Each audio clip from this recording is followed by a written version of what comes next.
Take your seat. Thank you, sir. Leah, I suggest you please come this side. Bring the chair here. Okay, sir.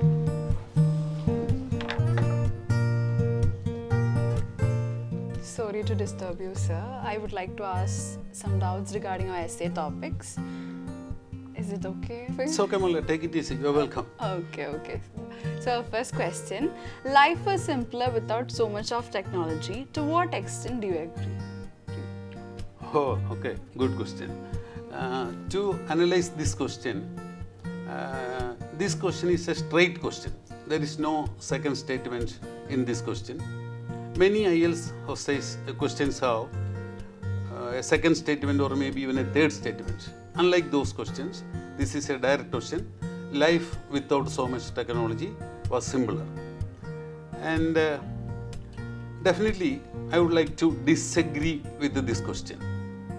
The innovations, the improvements which technology such as the internet, Facebook, other have brought about, have made definitely life simpler.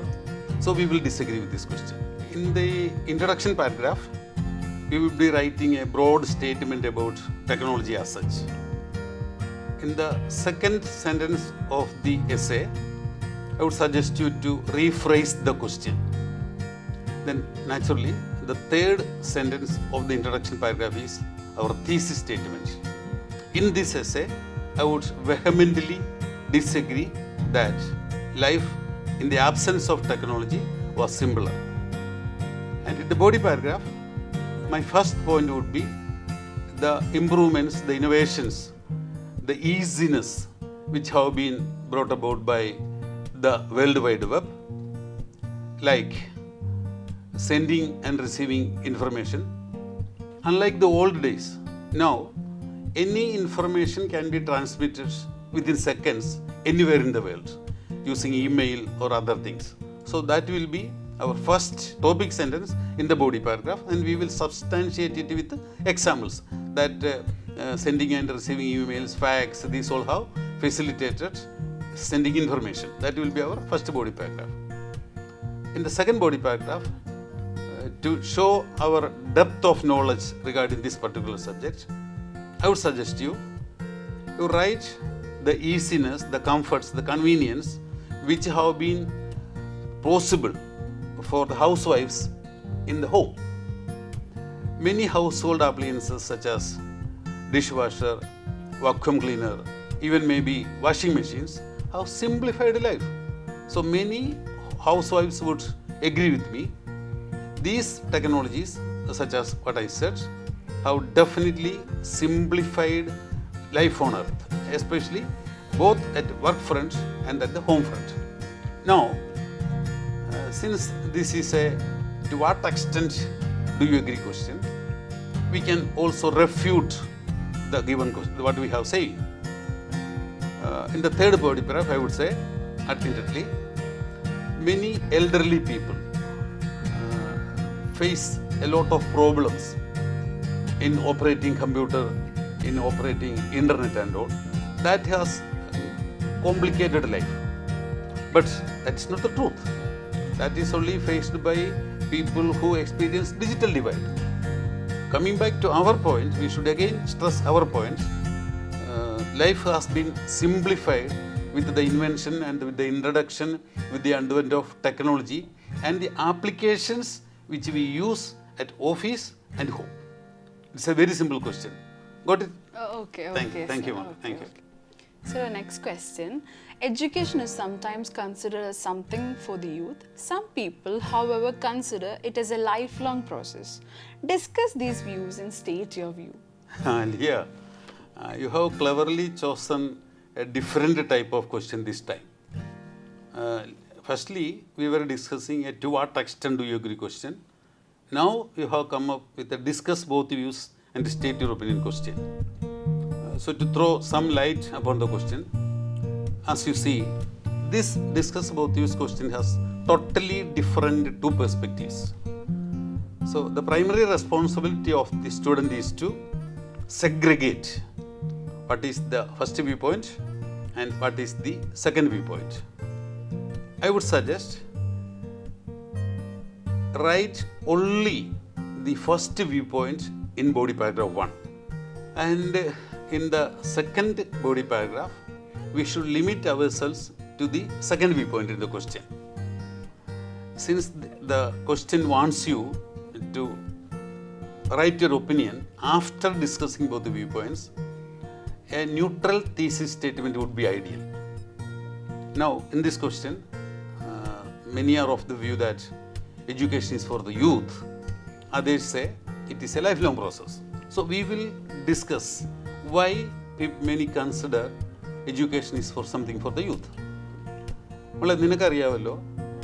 Mostly everyone get educated for a livelihood, for a job, to earn their daily bread and butter. And many employments across the world have an upper age limit. So one needs to qualify that prescribed qualification within the upper age limit and apply for the job.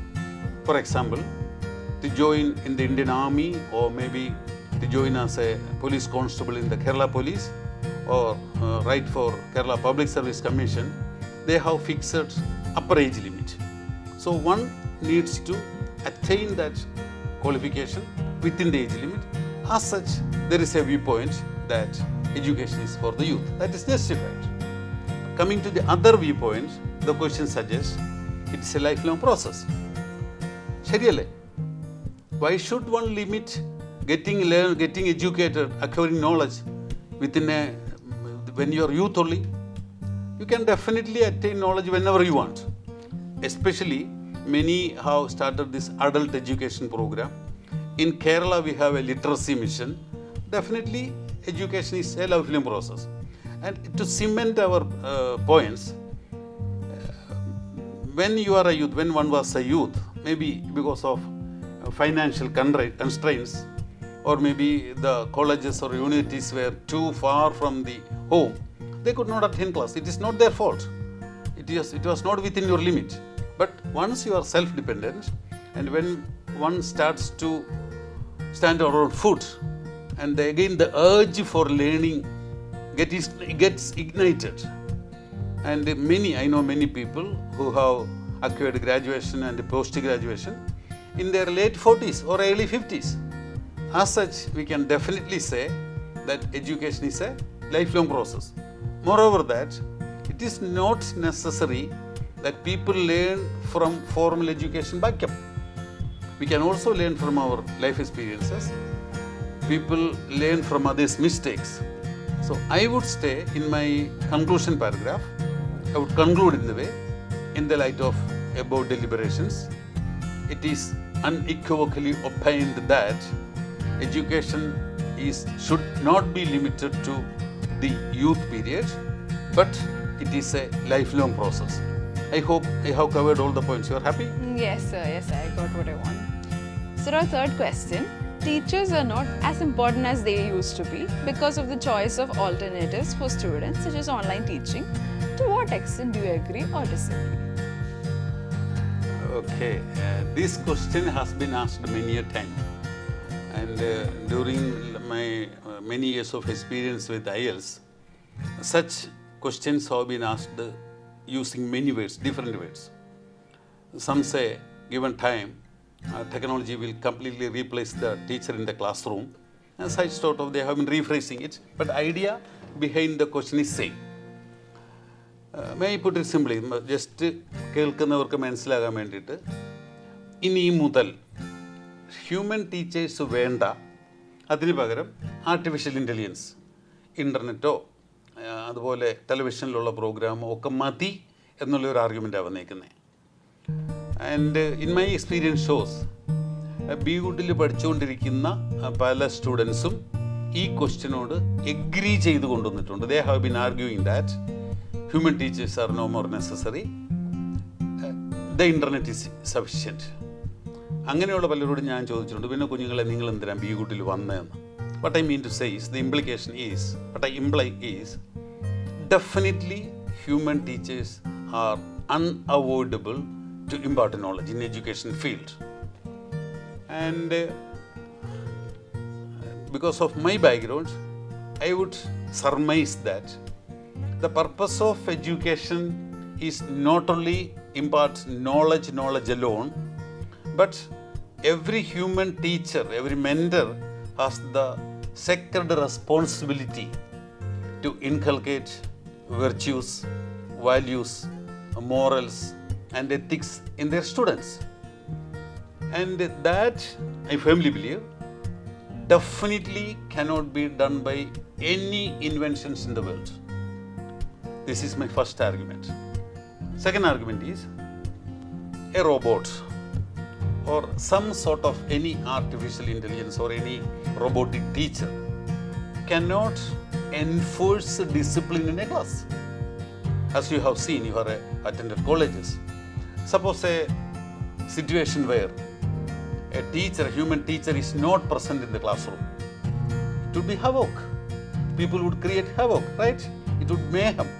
So, in order to enforce discipline and to ensure that the students not only attend classes, but also they are interested, they take part, they participate in the ongoing discussions in the class, the presence of a human teacher is highly indispensable.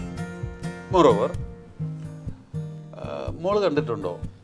I have seen these days many highly successful personnel, either in the IT field or in other industries, they consider their teachers as role models. Many, like Sundar Pichai, have been considering their teachers much higher than their parents. And അങ്ങനെ ഒരു ചൊല്ലുണ്ട്, മാതാ പിത ഗുരു ദൈവം. So, do you think, mock വിശ്വസിക്കുന്നുണ്ടോ, any robots, any technology, any artificial intelligence can replace a teacher? Definitely it is not. You cannot do that. Suppose, for a second, we can believe that in the internet, many things are available. Whatever you want, we have been saying the internet is a mine of information. It's an ocean of knowledge. Definitely so. But in the present scenario, whatever has been taught in a classroom, that can be cemented using the internet. But never ever technology can substitute a teacher, but definitely technology can supplement what has been taught. So I would disagree that robots or technology or machinery are sufficient to impart education. I would assert that definitely human teachers, human instructors are necessary to impart knowledge. I hope you are satisfied. Yes. Our next question. Advertisements are influencing us in a negative way. To what extent do you agree or disagree? This is question number 30 in our IELTS and TOEFL Medicine book, right? Yes, sir. Okay. There is something called keyword analysis in IELTS essay. So the student has to be capable of identifying the keyword and writing answer to that particular focus of the question. So may I ask you, question number 36 odu vaaiche. Some of the methods used in advertising are unethical and unacceptable in today's society. To what extent do you agree or disagree with this statement? Now, for the sake of fully comprehending the difference between the two questions and realizing, identifying the focus of the question, may I ask you, രണ്ട് ക്വസ്റ്റ്യനും ഒന്നുകൂടി ഒന്ന് വായിച്ചേ മോള്. Repeating our 30th question, advertisements are influencing us in a negative way. To what extent do you agree or disagree? Repeating our 36th question, some of the methods used in advertising are unethical and unacceptable in today's society. To what extent do you agree or disagree with this statement? Okay. Now, when we focus or when we critically examine each word of the question number 30, advertisements have been affecting in a negative way. Definitely, the candidate has the option to agree or disagree, because many advertisements have their own merits, bright sides. Many advertisements have their own demerits and dark sides. But in the second question, if you look at the question, the focus is some of the methods used, not all.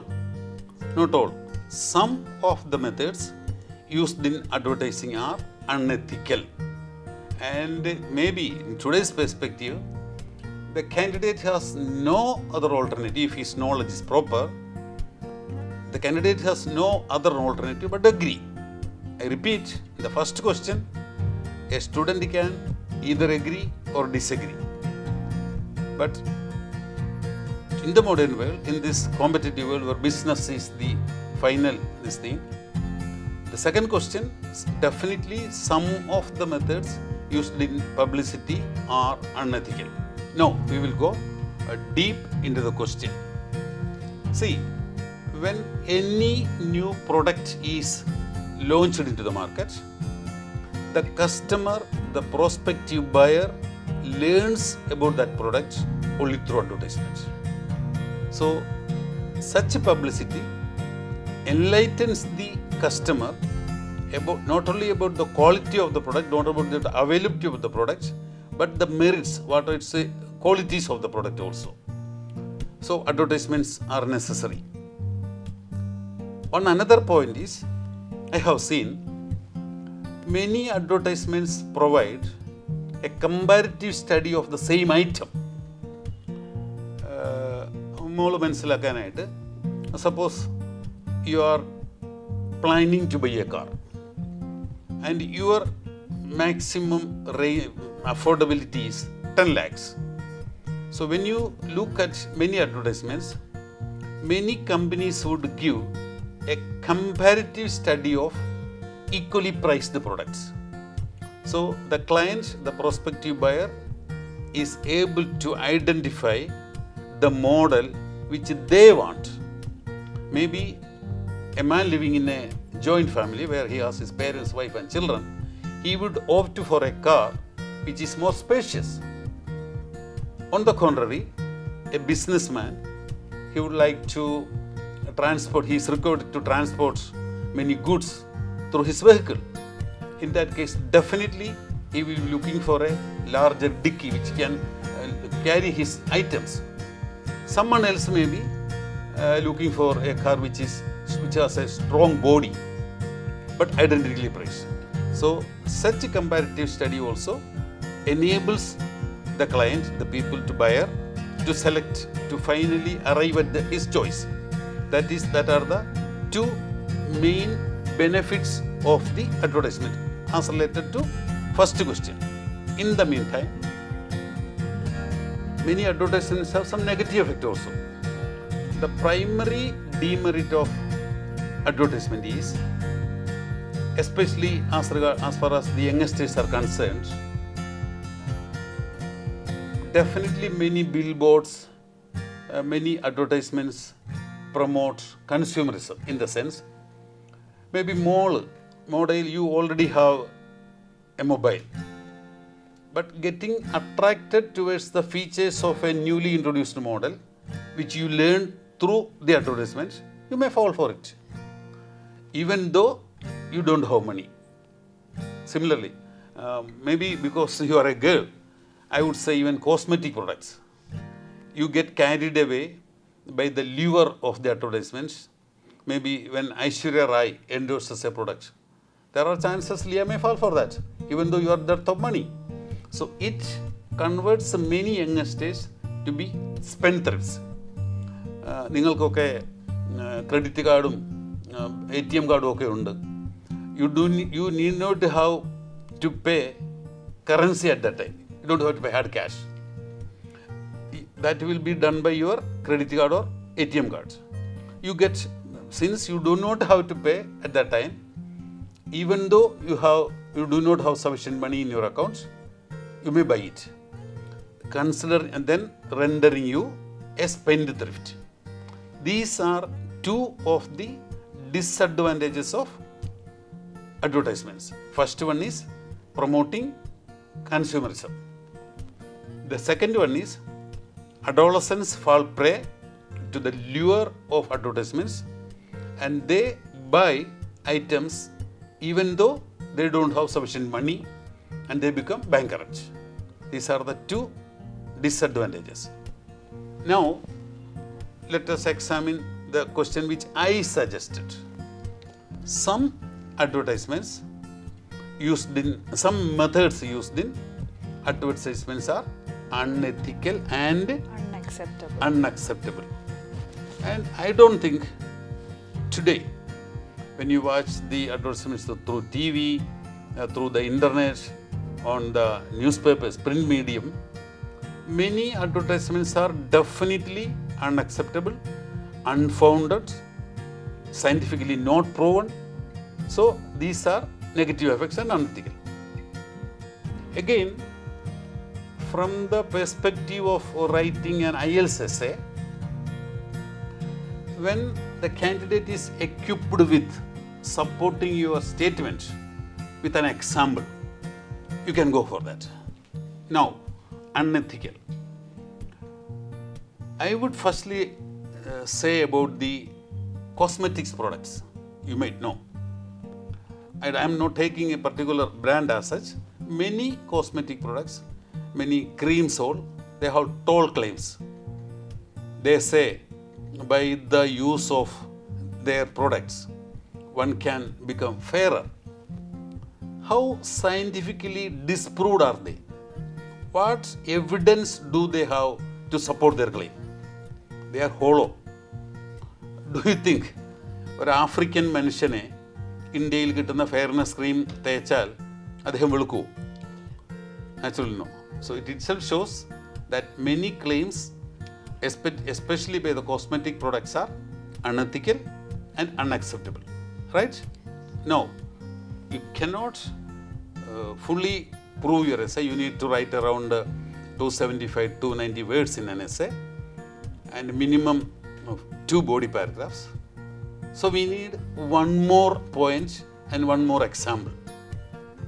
Again, what comes handy to my mind is just look at the energy drinks they promote. Do you think these sports icons, cricketers, would be drinking Complan or Boost? But they endorse these products in spite of the fact they know these are tall claims. They have no scientific background.